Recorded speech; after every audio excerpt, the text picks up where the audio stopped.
Good morning, loved ones. I hope you had a good night's sleep. I had quite a good one, but my daughter is quite sick.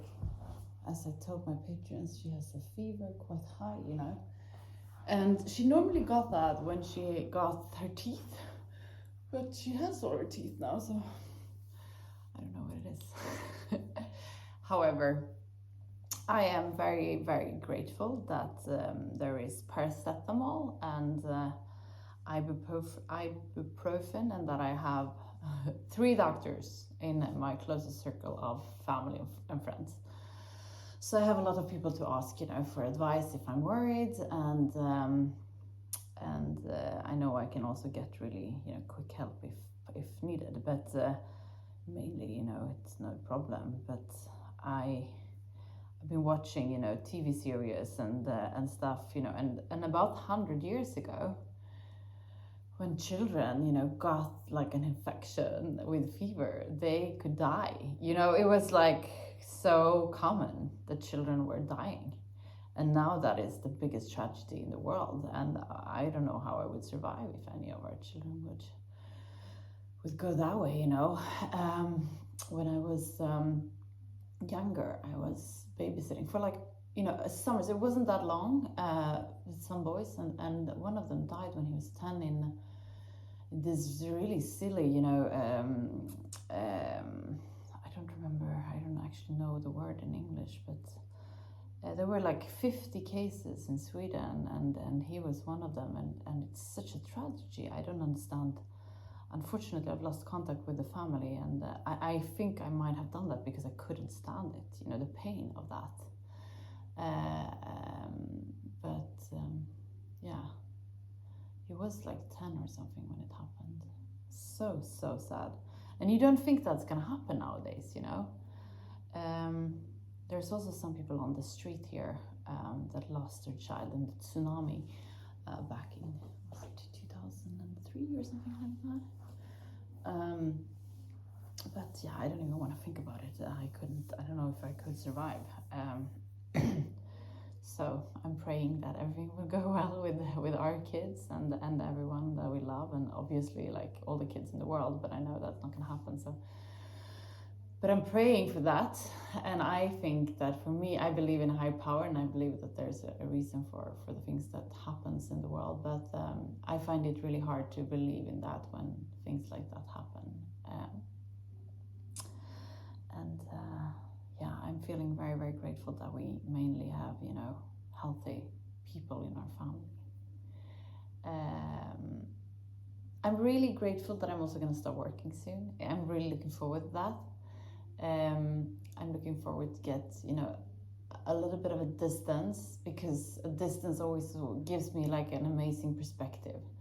And I find it a little easier to really appreciate what I have when I don't have it constantly, You know what I mean? I don't know if you do know what I mean, but I am like that, and I think a lot of people, like especially mothers, don't feel like that. But I certainly do. When I get to be a little bit away from my family, I miss them to bits. And then when I'm with them too much, I get very annoyed with them. Oh God. I'm also very grateful that I have the courage to be honest about those things, because I think if I would have had kids when I was younger, I would not have had, the courage to be honest about struggles. I would have probably pretended everything was just great. So I think there's so many advantages of becoming a parent later in life. First of all, financially, we can afford, to have an au pair, and like so many other things that I could not have dreamed of just 5 years ago. So yeah, it's a lot of advantages of having children late, and it's also a lot of disadvantages. Like it takes a lot of time for the body to recover. It was really hard to be pregnant. I think for 25-year me in the physical form that I have been in my whole life, I don't think I would have noticed the pregnancy. But that's also like something that I think, and might not be reality. But I remember before I turned 25, I'd never had a hangover, like maybe a little bit, but not like a proper one. And then that hit at 25. So I think that, if we would have kids when we were like 16, then it wouldn't be any problem whatsoever. But reality looks different. And I'm grateful that I had my daughter when I was 40. I feel like I wasn't ready to become a mother until then. I was really immature and, an active alcoholic. I was watching the movie A Star is Born yesterday, and I can totally relate to so much in that movie. Unfortunately, not the talent, but so much of the alcoholism and that like soul pain that you see in him. He's really brilliant in how he's doing it, and I think that she deserved an Oscar for that role. I think she was magnificent, and I think that people thought they were in love for real, and that's why she didn't get an Oscar. But yeah, no, that movie was amazing and touching, and good Lord, I'm grateful that I'm not, living in that pain anymore, and that. How do you say, like, it's like you're taken, it's like, the addiction has you, like you can't get out of it. Yeah, that is one of my biggest gratefulness in the world, and I'm praying that I'll stay, sober, especially for the kids' sake. Let's do some yoga. Get down on your sitting bones and straighten up your back. Close your eyes, focus on the area between your eyebrows, and let your third eye help you observe what's going on in your body and in your mind in this very moment.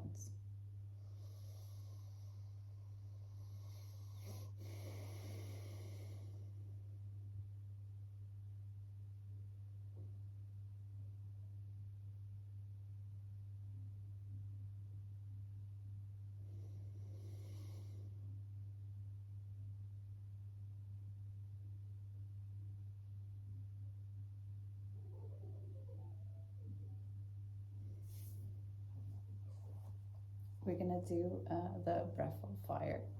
We do that by pushing our belly button towards the spine, quick and hard. Inhale to straight.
Very good job. We're gonna do the hip rub. Inhale.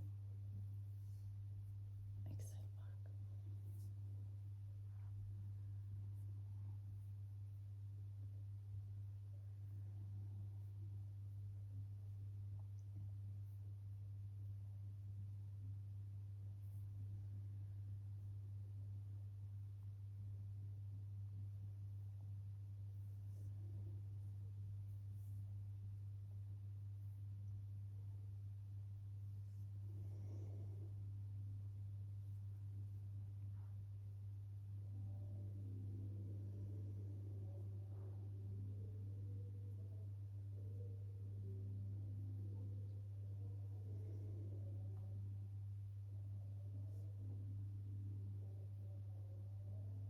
Switch direction.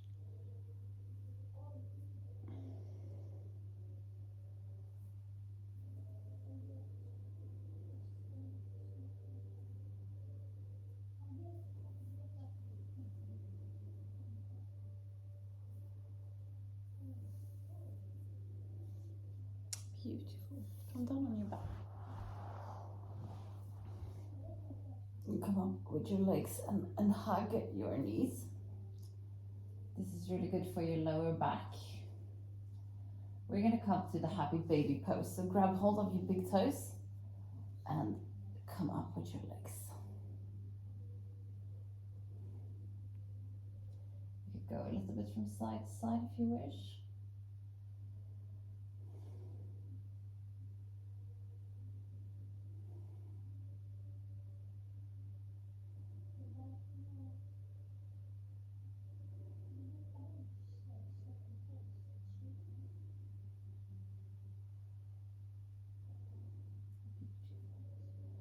Now we're gonna go back and forth like this.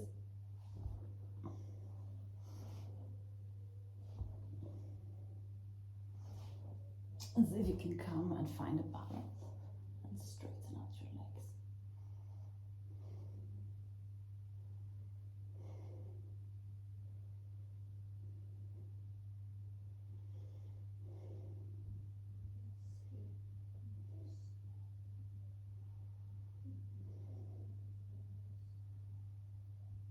Come down with your feet. Try to keep the balance. That's very challenging. And we're gonna come to the butterfly. So the soles of your feet together. Straighten up your back and exhale, bend the front of your hip forward.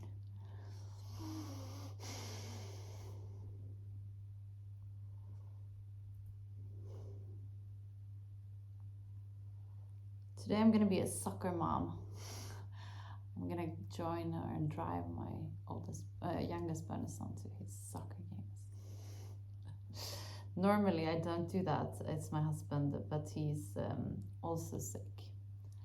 So I get the advantage of getting to know the other moms and support him in his sports. I love that.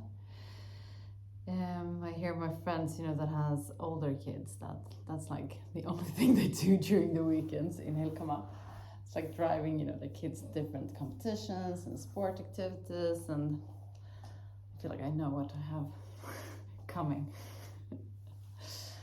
Straighten up your back, close your eyes, focus on the area between your eyebrows, the third eye looking inwards. Let your third eye lead you to the area around your heart. In this area, you find an inner room where you're going to spend some time just for yourself. There's nothing that has been and nothing that will come. It's only you in this very moment.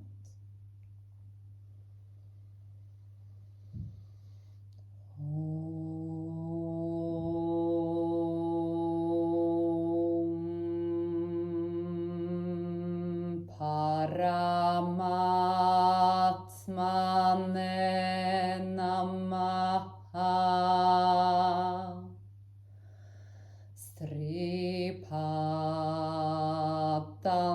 Patanjala Yoga Darsharam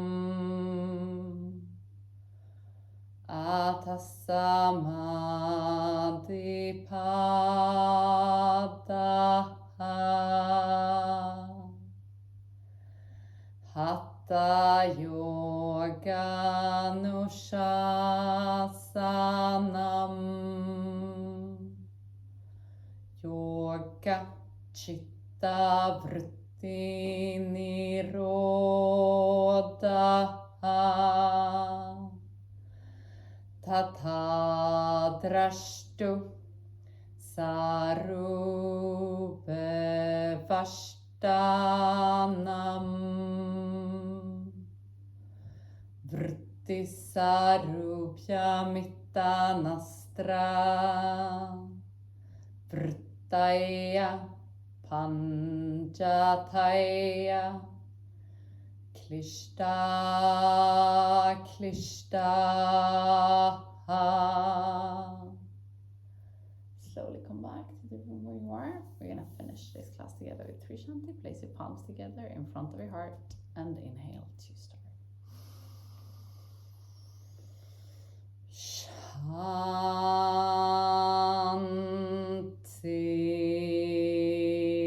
Shanti,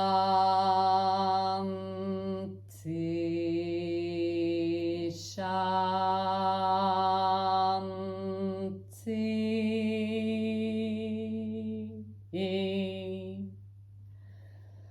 Place your palms palms, to your forehead for you to think good thoughts through the day, to your mouth for you to speak the truth, and to your heart for you to follow your heart and to be kind to yourself and to other people. Namaste. Thank you so much for today. Remember to go. Thank you. I love you guys, and I'll see you tomorrow. Bye.